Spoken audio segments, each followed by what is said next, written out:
Well, hello, welcome again to a reading through of Iliad book 16, and I got up to line 193.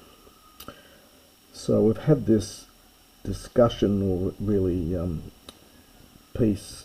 set piece here on 5 different leaders of the Myrmidons. We've had some extended discussion about the background of 2 of them, and now that finishes off with the remaining 3, and so we get tes detrites.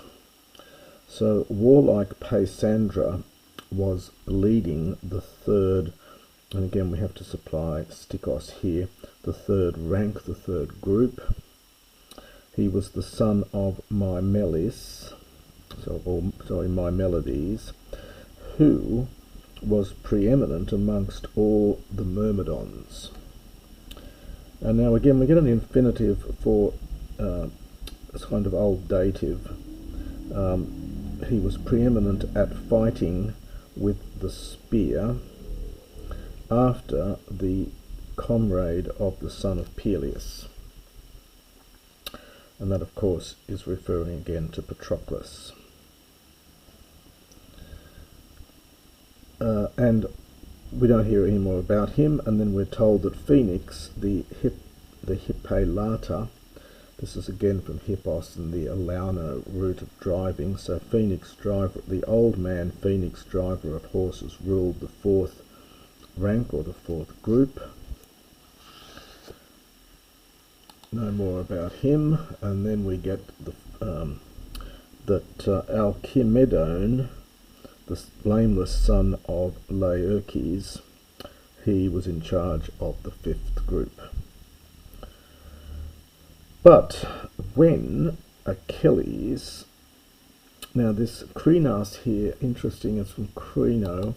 Of course in later Greek it means to judge, but it can, in Homer, it can have the sense of to choose or to order. Wilcox says here had drawn them up in their ranks. It's really ordering them or marshalling them. So having marshalled them well, Achilles stood, so all of them well, along with their rulers. Achilles stood there, and the epi goes with the tele, epitelemai. Literally he enjoined a strong word upon them. So he gave them, he had spoke to them with a strong word, enjoined a strong word upon them. So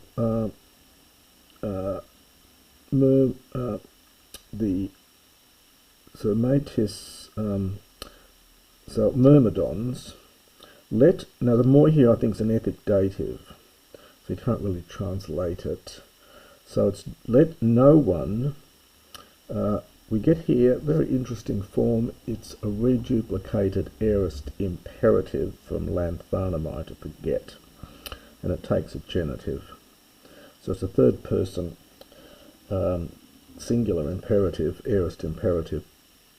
So let none of you please forget the threats from epale, the uncontracted feminine form here. These are very interesting because in Attic Greek you don't see you just learn own as the genitive plural, but originally it depends whether it's eon or aon, and here it's aon because it's a pele, it's a feminine noun. So, O Myrmidons, let none of you please forget the threats which you threatened the Trojans beside the swift ships. Funny little expression here, pantha hupo mnemithon. Now we've had this form here, it's just another epic form from Manis. So it's something like under the whole period of my anger. I think it's generally rendered. So during the whole period of my anger, and each one of you, and it's this use of hekastos, it's 2nd person plural, so it's you found fault with me, from ITRMI, each one of you. That interesting use of hekastos. So So you found fault with me, each one of you. And then we get an inverted comma here because it's he's quoting what they said to him beforehand. Oh, harsh or hard son of Peleus. Surely, I think here for the error, your mother reared you on gall, that is, gall instead of milk. Gall to make him so hard-tempered and so bad-tempered and so angry. So surely your mother reared you on gall, Nalius, you pitiless one.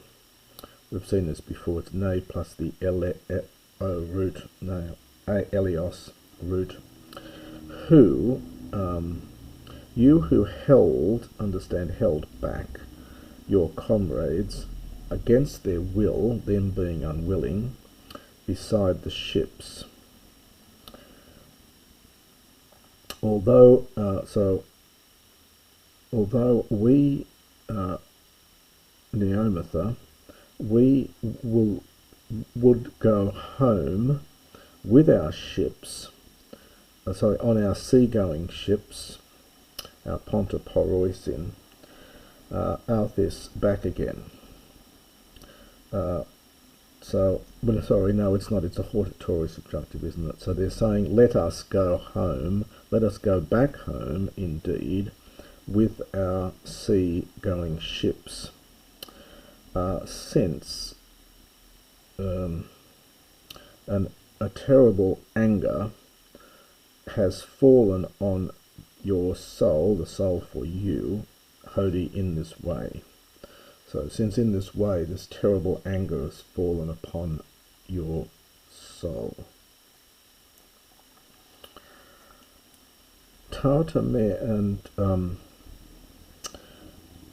gathering together. Now this is from Basdo to speak. So gathering together, and the Thamma is often. So gathering together, you would often speak these things. But now, a great work of, well, the full opis is literally the battle cry, but here it's being used, think by metonymy for this, the war. So, but now the great task of war, Pephantai, has appeared, which previously, in fact, you were crazy about, you were very fond of, you loved. The eis here is a genitive. It's agreeing back with this full opis. Normally you just get heis, but it's just another form of that. I think it's only found here. So just to do this bit again. So, but now the great work of war has appeared, a war which previously, in fact, you were fond of, you loved, you were crazy about, from erao. Enthetis alkimon. So there, let a certain one, having a valiant heart, let him fight with the Trojans. So, so it's almost now or then. Let each one of you, really, but it's a certain one. Let him fight with the Trojans, having an alkimos, having a valiant et or heart.